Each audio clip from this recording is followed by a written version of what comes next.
Good afternoon, everyone. Thank you all for joining us for today's webinar. My name is Dr. Hilda Billups, and I currently serve as the director of the Webinars Committee for TCUSPA. We are pleased to change up the format of today's webinar just a bit.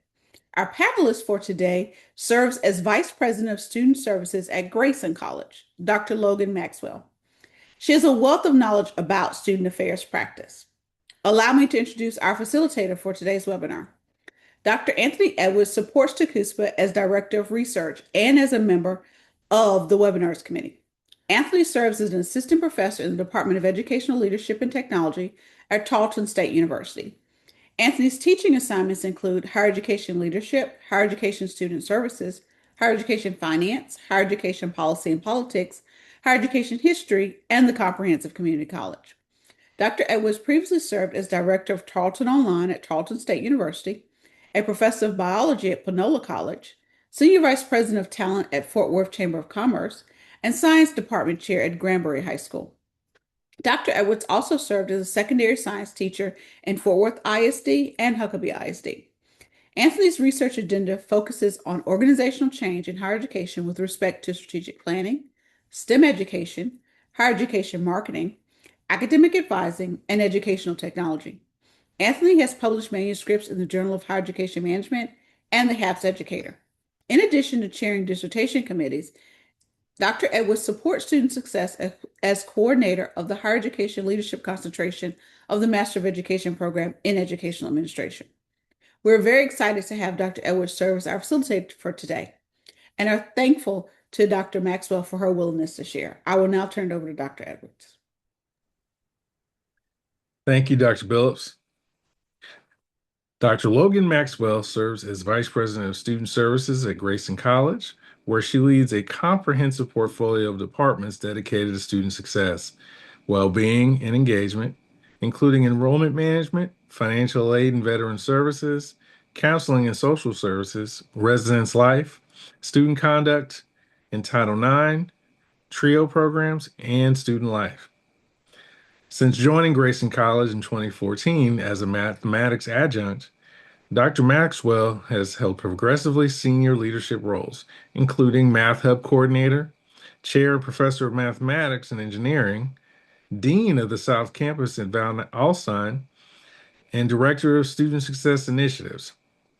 In these positions, she led strategic initiatives that strengthened academic programs, expanded student support services, renovated key campus facilities, and significantly increased enrollment in co-requisite mathematics courses. Dr. Maxwell holds a Doctorate of Education from Grand Canyon University and a Master of Science in Mathematics from the University of Texas at Dallas. She was selected as a 2023-2024 Leadership Academy Fellow with the Texas Success Center in recognition of her leadership and commitment to advancing student achievement. With a career defined by strategic innovation, collaborative leadership, and a strong focus on student outcomes, Dr. Maxwell brings both vision and practical expertise to the evolving landscape of student affairs leadership. Thank you for joining us today, Dr. Maxwell. Thank you so much for having me. All right, well, we'll get started with some questions. So, in terms of your leadership style, what would you say is your leadership style and how does it guide you? So I think number one, your leadership style can change over time depending on your experiences and the positions you've had. I think in general, if you want to talk formal, I would say it's a combination of servant leadership and transformational leadership. I'm never going to ask someone to do something I'm not willing to do myself or have done in the past myself. But at the same time, I want to make sure that I, communicate a clear vision and I'm inviting input from other departments. I guess informally, I like to be very collaborative with my areas. I like to stay student-centered. So those who are familiar with Grayson College know our mission is student success. And so everything is, guided around that principle. Every decision we make, if we're not going to progress in that area and it's not going to, support that mission, then we just say no, which is hard to do sometimes, right? Sometimes you just get initiative after initiative. But going back to the question, I want to make sure that the environment works the best when we're supporting our people, we're aligning around shared goals, and then also creating conditions where not only staff in my student service area, but faculty in the instructional space and students can all succeed. So your path to this role to me is very unique. Um, so you've been on both the academic side of the house and the student services side of the house. How do you think that that combination of backgrounds has served you well? I think from a student service perspective, my instructional experience is very imperative in making sure that I have a good collaborative, in a relationship with those that are in the instructional space. I had already built some of those relationships. I was a faculty member. I taught and I chaired a department for 5 years, and then I was able to serve as a dean. And I think when I moved into that dean role over a satellite campus, it was a smaller campus, then that's when I got introduced to the student service space. Mm, And not just the student service space. In prior roles, our advising team was underneath instruction. And so I was able to work a lot with our advising team, even in the instructional space before moving into the student service space. But when you're, managing and leading a satellite campus, you were doing everything, multiple mhm. hats. And so I was able to really make sure that that campus had equal services on both campuses in the student service space, as well as making sure we had equal opportunities for classes in the academic and workforce space. And so I think that role really kind of let me get an eye, into the student service space, which ultimately gave me the experience that I needed to move into my current role, right? And feel comfortable in that space because I had already worked with the leaders in counseling, the leaders in financial aid, the leaders in the advising space. So I already had my foot in the door a little bit there. But it is an interesting, path for sure. And I'll say, never in my wildest dreams did I think I would be in the student service space at this executive level of leadership. But you had mentioned, in my bio that I was part of the a leadership fellow class of 23-24 with Texas Success Center. And that professional development with that year in that academy really opened my eyes to the possibility of gaining experiences in all these little areas, not only in the instructional space on the academic Mhm. side, but in all these other little areas, really prepared me for those roles as you advance as a leader. And so I don't think I'd be where I am today without that little bits of experience in that dean role of my satellite campus, as well as the experience and the relationships that I built while in that leadership program. It was instrumental. So, looking maybe back at your former self, what would you say to on the academic side of the house? Like, what do maybe faculty need to learn about student services and student needs? Well, I think that it takes a team. Yeah. And it's not just one role on the campus. Right now our campus passed a large bond this last year. And so we're under construction, we're building all these buildings and having conversations with our board on priorities.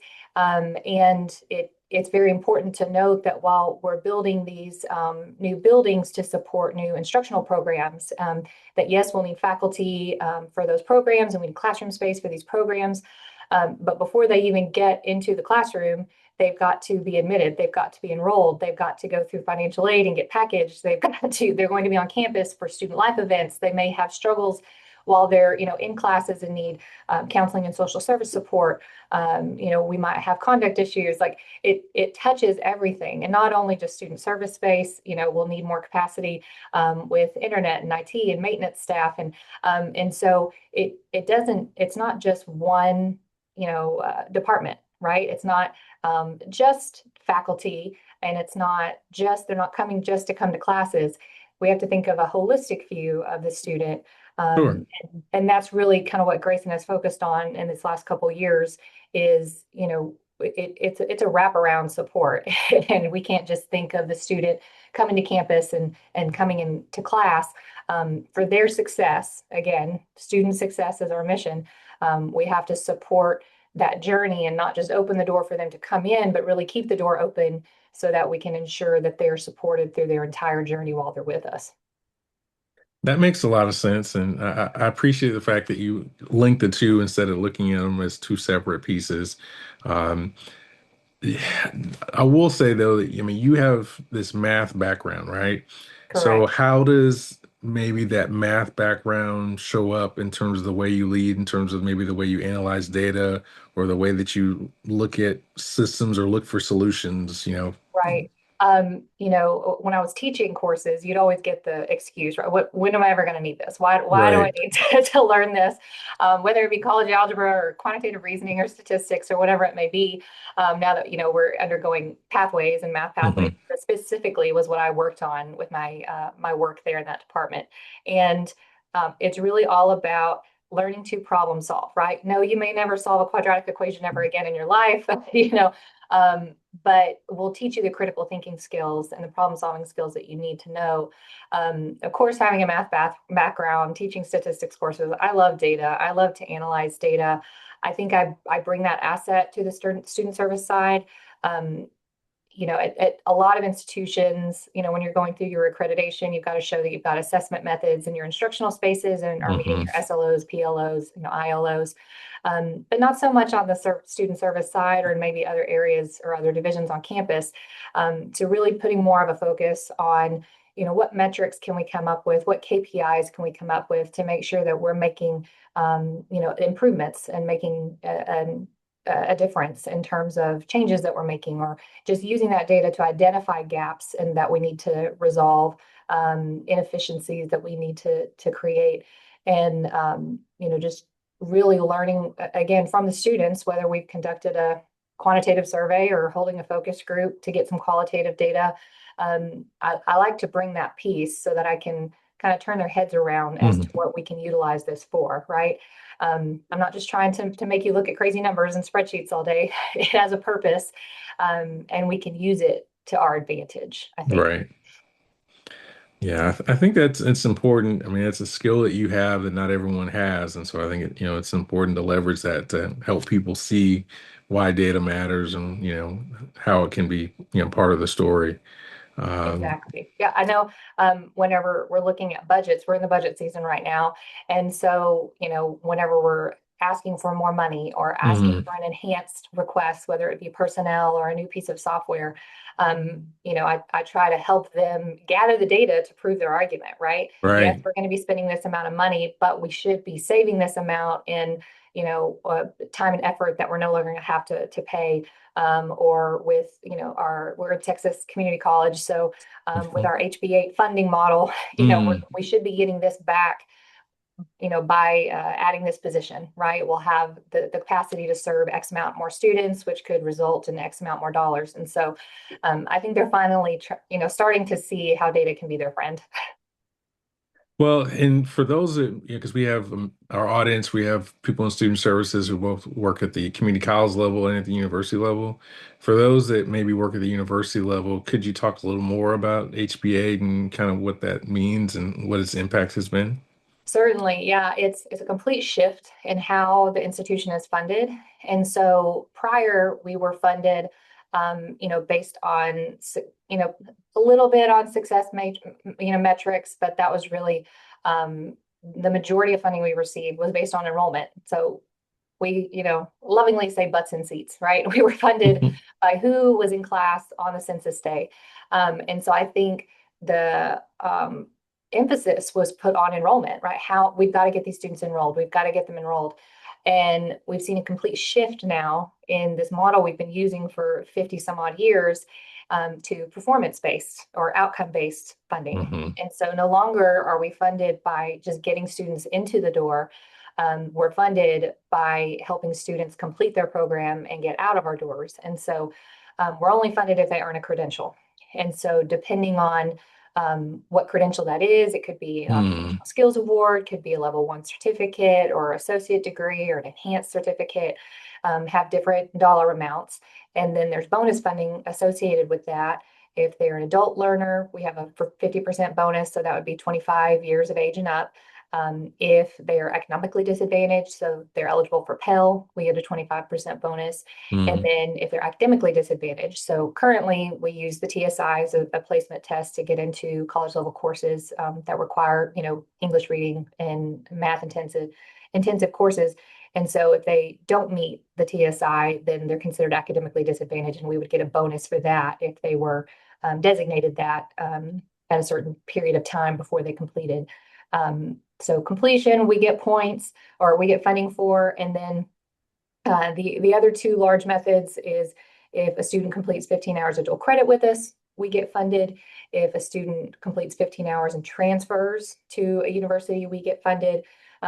So essentially, again, they have to meet these outcome metrics for us to get funded by the state. So again, it's a complete mind shift. Right. For our institution, we already had a heavy emphasis on completion, and we also get some additional funding for being in a high demand field. And so luckily for our institution, we already had a huge health science division as well as a workforce division, which are pretty much all high demand fields. And we have high completion rates and job placement rates for those programs. So we were set up pretty well going into this model.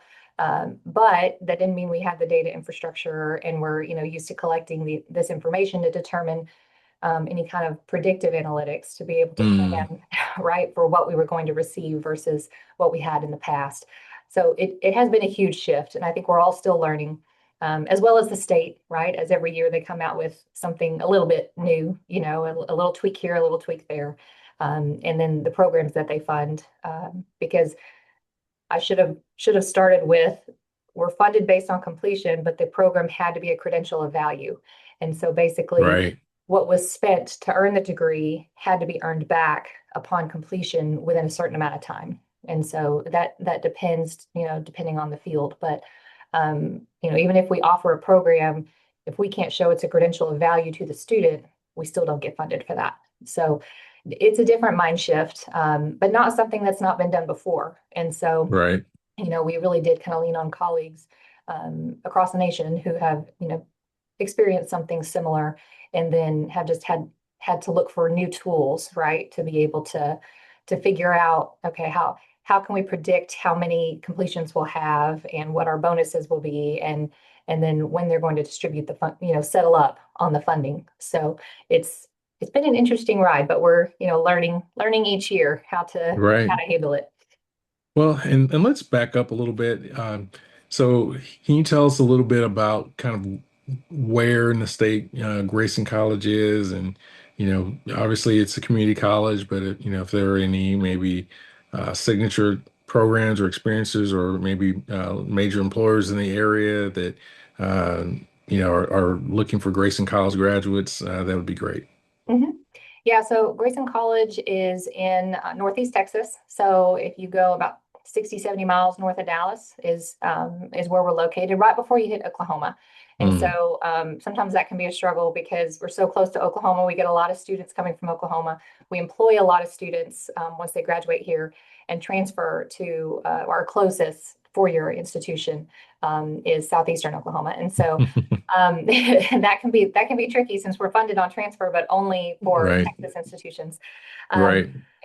But that's kind of where we're located. It's considered the Texoma region because we are Hmm. so close to Oklahoma and we serve those two southern Oklahoma counties. And so we serve about 5,200 students annually. About a third of those are dual credit, so a large dual credit population. We are right down the road from our regional medical center. And so we do, have a large health science, department and a lot of successful health science programs. And so our graduates do get, employed very quickly, either right down the road from us or within the area because we are so close to the Metroplex. And so, there's several opportunities for students there. For the most part, we are rural serving. So we only have, less than 200 students that live on campus. Most of them are commuters. And so, but we do serve a large workforce population. We have strong ties in our community and our workforce solutions program. And so, it's not very hard for our technical programs to employ our graduates because we do have strong ties in the community there, as well as resources. So I do oversee the counseling and social service area, and so I'm familiar with partnerships in terms of those resource needs, that we already have in place and are continuing to expand. As far as highlights, I would say, I mentioned we passed the bond last year. Part of the reason for that is we have Texas Instruments that has recently relocated to Sherman, Texas. And so, bringing in a lot, increase in local economy, population growth within the Sherman-Denison area where we're located. Even though we do serve mostly a rural population around us, where we're located, like I said, TI has moved as well as Globotech for the semiconductor space. And so it's been a big change, and part of the reason why we have passed a bond to build some new buildings and add some new programs. So I think that's right now the big draw is we've got a lot of, families moving to the area and just some growth there. Very interesting. I mean, at least even from the economic development side, to get these technology companies to move to a rural area is pretty amazing. So but it's a testament to you all's ability to say that, hey, we will provide the programs that you need for your workforce. So that's very responsive of you. So my question now is, in terms of leadership challenges, what was maybe one of your biggest challenges that you faced as a leader, and how did you overcome that? So I would say when I first came into this role, we had just undergone a complete reorganization of the Mm, college.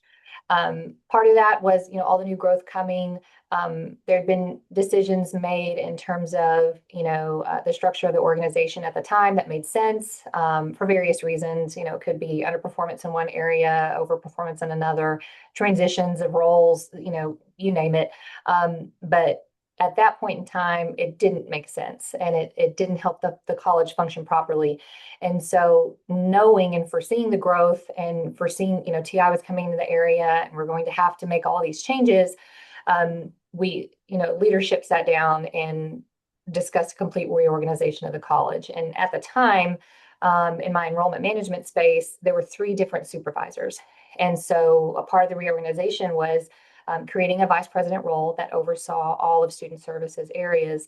And so when I came into the role, we didn't previously have my role. We didn't have a VP of mm, student services. They were all parsed amongst other, executive leadership members. And so it had been a while since they had all been under one house. And so making sure that, I pulled down the silos that had created. They worked right across the hall from each other, but they didn't ever talk to each other. And so trying to build those relationships back, break down those silos, make sure that we were working collaboratively and as a team and communicating properly. That was one of my first challenges. And, I think just leading through that institutional change and making sure that I maintained team morale and momentum, and making sure that we focused on priorities, right? What was the priority of the college and how did that trickle down to, the directives given to us? So I think that was, we've made great progress in that area, I'm happy to say. But when I first came into that role, that was one of my main focuses. So, you talked a little bit about bringing your team together. Now, if again, being in a role that maybe wasn't there in the past, and you talked about, budgets and things like that, how do you get buy-in from, leadership for the things that student services needs?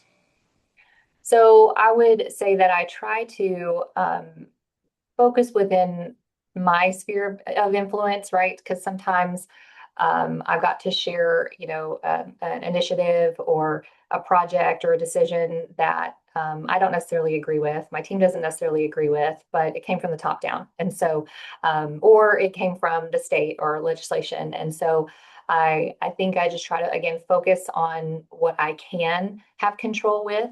I try to use data to my advantage to show to the team why, while we might disagree with it, this is how it is going to, be better in the long run.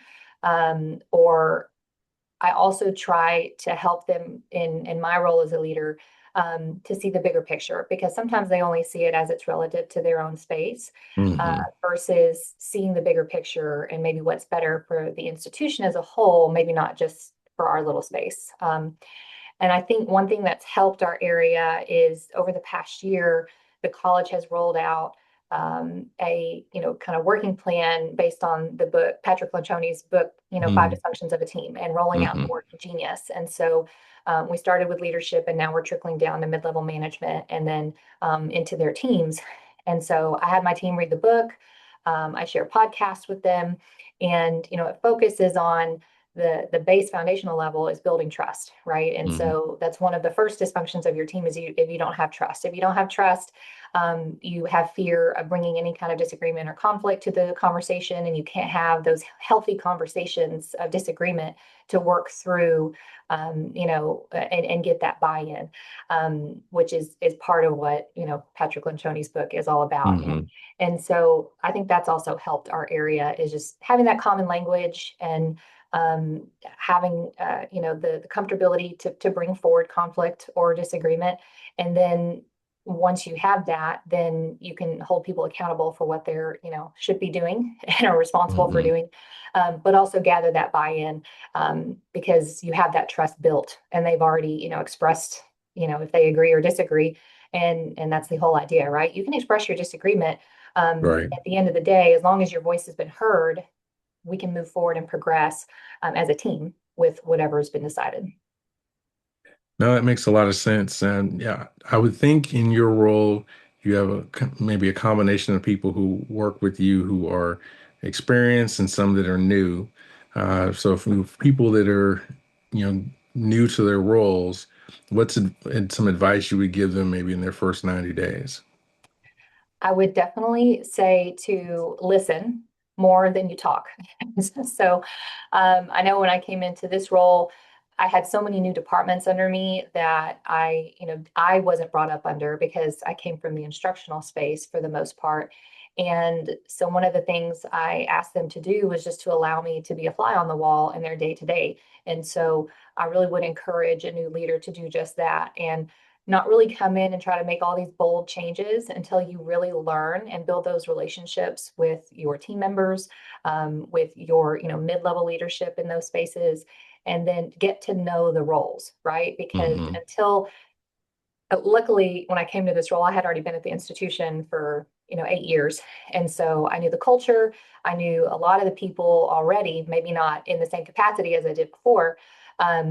But I think, especially if you're at a new institution, then you need to know the culture. You need to know the working environment. You need to know your folks and how they work, which is why our working genius through this five dysfunctions of a teamwork has helped, because now we know everyone's strengths and Hmm. where they get frustrated. And so you kind of have a better perspective of, well, I didn't really like how they, took my answer, but because I know what their frustrations are, I know why they reacted the way they do. I just have a little better insight into how they're going to take a conversation or a problem whenever I bring it to them. Hmm. Um, but just really listening to what others are doing so you can understand their role and how they fit into the team. Otherwise, any kind of change or initiative you're trying to promote, you're not going to get that buy-in because they don't feel you understand their role and their piece in it. And so I think that's important, is just listening and making sure you have that understanding before coming Right. in and trying to make those changes. That makes, a lot of sense. I think one of the big challenges for leaders is, keeping your team motivated. So, whether it's just, you know, dealing with all the challenges of, new regulations and new tasks, new responsibilities, new teams, or just, the day-to-day, things that come up, or just maybe not feeling like you have an unlimited budget, so you can't do everything you want. How do you keep your team members engaged and motivated? I think it comes back to that shared mission and purpose. Mm. And so, our mission is short and sweet. It's student success. You ask anyone at the college, even students, you'd say, what's the mission of the college? It's student success, just because we repeat it so often. And I think if you have that shared vision, then you have that connection to come back to, right? Because it isn't about me; it's about that student. And not saying that faculty and staff aren't important. We have a huge wellness program for students as well as employees. We make sure that we take care of our employees because they're the ones serving the students. But we do try to keep student success in mind, because if it's not going to further student success, we don't want to engage in it. And if it's the day to day is wearing down on you, we do encourage folks to just step outside, take 5 minutes. It may be just you have an off day that day, but at the end of the day, our work does matter. And so here at the institution at Grayson, we also have we're the Vikings. That's our mascot. And so we have Viking values. Hmm. One of those is gratitude. And so we try to do our best to express gratitude to our employees, whether that's in the form of, recognition, shared teamwork, right? Shared collaboration, or, any type of award, or just a simple, I appreciate you and I thank you. One year we gave out little notepads for gratitude grams, and you just write a little note to someone and you can stick it under their door. We do little campaigns like that. And so it's really, showing that you value their Mhm. work and you value their input to the college. And that's whether it's, and I know at larger institutions it may be harder to do this, and we're fairly small, but even our custodians, you walk across campus, everyone knows every custodian's name in their building, and they'll say hello and thank you for your work. We get invited to Christmas parties, I mean, those little things, right? It doesn't have to be monetary. It doesn't have to be anything of that sort. But if you want to stay motivated, you have to have that shared purpose, and then Mhm. you have to show that you value their work and their input, I think. Well, definitely. I think, people will do a lot when that you value them as a person. I mean, like you talked at the very beginning about, transformational leadership, and the essence of that is, really valuing the people, because they'll do more than they would for a transactional leader. But in terms of maybe lessons that you've learned from maybe previous leaders, is anything kind of that sticks out to you that you remember? When I was still in the instructional space, in my previous role to this one, I was director of success initiatives, and I served under our VP of instruction. And she was an incredible mentor to me. And she would always tell me, clear is kind. And she Hmm. still says that all the time. And, one of our Viking values is clarity. And so I think that's just, if everyone is aware and clear about your expectations, about your decisions, about the feedback, it prevents confusion and it will build trust. And so, because if you come back every week and the decision has changed and they give you a product, but your expectation is completely different than what you initially told them, it gets very frustrating, right, to those that you're working with. And so, I still use those words to live by today. Is clear is kind. So, Hmm. just in your communication, just as clear as I can be, knowing that sometimes things change and that's inevitable and you can't help that. But as soon as something changes, communicating that and relaying that information, and reasons for that. And a lot of times I take the blame for that. And so I don't want my staff to feel like it's on them for a lot of Hmm. things. I try to also take shared ownership of that. And I think that also helps build trust for them, knowing that I am also holding myself accountable and want to make sure I am also doing the best job that I can be. Well, there's that phrase, leading from the front. And so, when you take some accountability, I think it makes it easier for others to take some as well. So, um, in terms of, you know, You talked about, the five dysfunctions of a team. Are there any other books or podcasts that you have really relied on?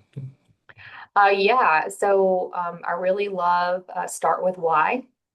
And so I think that reinforces the importance of kind of purpose-driven decision making. Mm, Um, Seven Habits of Highly Effective People, which I'm sure a lot of these everyone already knows, but I think that's really key and foundational for, as I've mentioned, personal accountability, which is always helpful. And then also prioritization. And then, I do just try to just to keep up to date on all of the new things and the trends. I subscribe to Chronicle of Higher Education and, Insider Ed and some of those publications for higher education, just to make sure I'm not missing out on any important legislative updates or trends that are coming out, whether it's AI or, hmm what's going on at other institutions so that it'll give me a heads up about what may be coming down the pipe. And so I think just continually looking for professional development and growing yourself. mm, Even if you've reached that level of leadership, there's always going to be something that can be learned and could help you shape yourself as well as mentor someone else because everyone's different. And I think what would help someone in one role may not help someone else because they're going to have different needs, right, in areas of growth. And so I like to try to have a well-rounded, you know, um, collection either in my library or just, as on a podcast I can listen to on the way home. So that then I can make those recommendations to my team, right? Whether it's supporting work we're doing in our area or individually, if I know that they're wanting to grow in a certain area. Thank you for that. You mentioned AI. I think everybody's trying to figure out how do we leverage that. Are you all noticing anything at Grayson College with respect to AI that y'all have found helpful? I think we're trying to utilize it not only for transactional, pieces, not taking an hour to craft an email because you like to sit there and nitpick and make sure that everything's precise. I just just kind of get Hmm. everything out, word vomit, so to speak. And then it just kind of crafts it very beautifully for me in a couple of seconds. And so just transactionally using it that way. But then also, trying to do a little bit more, right? Can we utilize it for more strategic thinking? Right. Um, and, of course, there's the faculty piece and, just not wanting students to be using AI to produce papers and trying to catch those things, which is a completely different, way to use it than my team uses it on the staff side. But really trying to get into how we can leverage AI to make ourselves more efficient and productive so that perhaps I don't need another part-timer or another full-timer because we've reduced our workload by utilizing AI in that capacity. Right. Or, and I'm just talking about ChatGPT, or Gemini or any of the other Hmm. tools that are out there.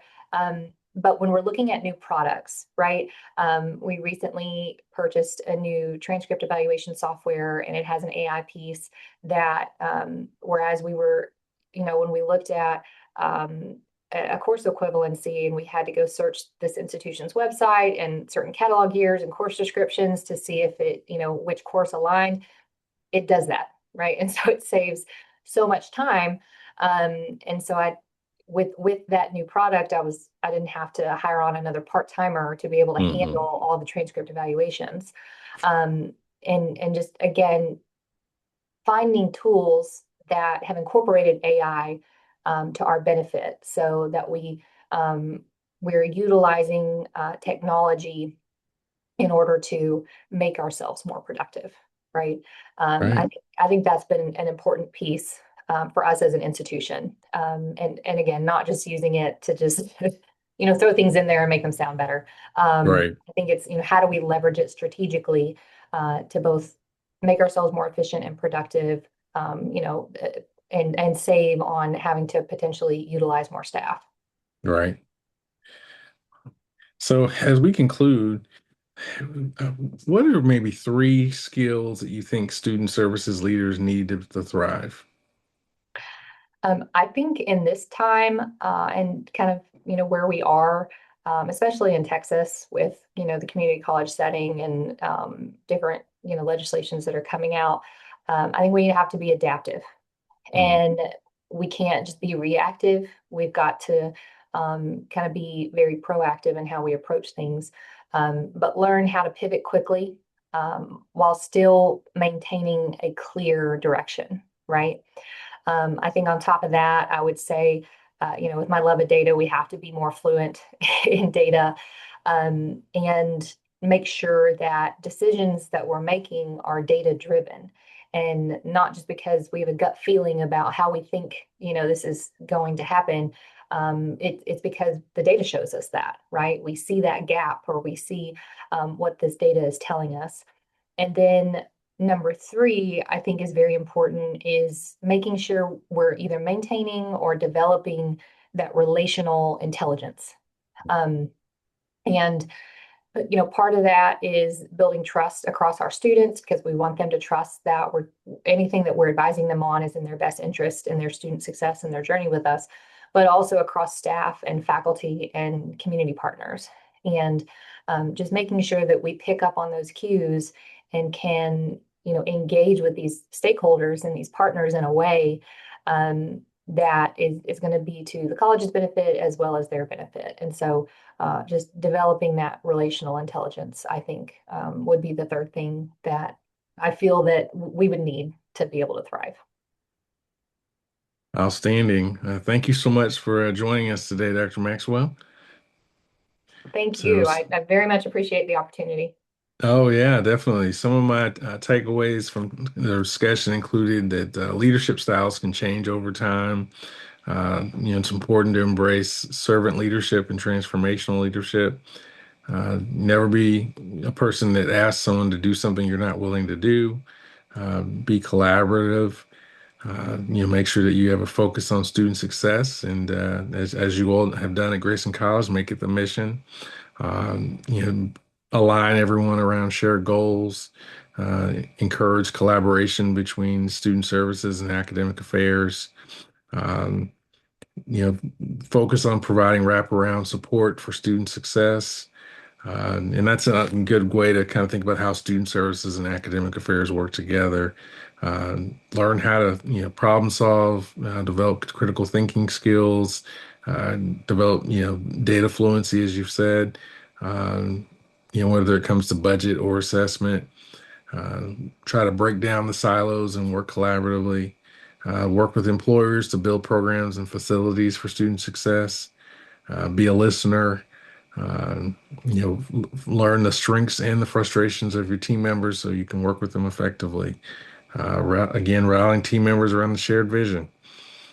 Supporting team members that support students.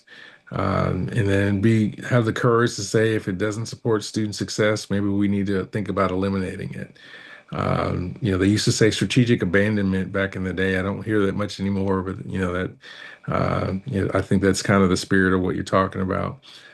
Expressing gratitude to your employees, having clarity. Remember, clear is kind. Having shared ownership and accountability to support trust. Leveraging AI for strategic purposes relating to efficiency and productivity. Being adaptive. Being able to be proactive and pivot quickly while keeping your mission. Having data fluency and letting that drive the decision making, having relational intelligence, building trust. And then you finish with recommending some books like The Five Dysfunctions of a Team by Patrick Lencioni, Start with Why by Simon Sinek, Seven Habits of Highly Effective People. And you also recommended subscriptions with the Chronicle of Higher Ed and Inside Higher Ed. So I learned a lot. So I was paying attention, Dr. Maxwell. No, thank you. So I I took appreciate notes. So I know the professor and he's like, hey, I took notes. yeah, you did great. So with that, I'm going to turn it over to Dr. Billups. Thank you for viewing this webinar. We'd also like to thank Dr. Maxwell for sharing with us. Please check our YouTube channel for more webinars like this one, as well as recordings of our other webinar types. If you've missed a webinar, we invite you to watch the recording. If you're interested in presenting, serving as a panelist for a future webinar Wednesday, or participating in a pre-recorded webinar, please consider completing the proposal form. The link will be included in the description for this video. Finally, the TACUSPA membership year runs from January to December. If you're not yet a member of TACUSPA, or if your institution does not yet have an institutional membership, we encourage you to join us. Thank you and have a great day.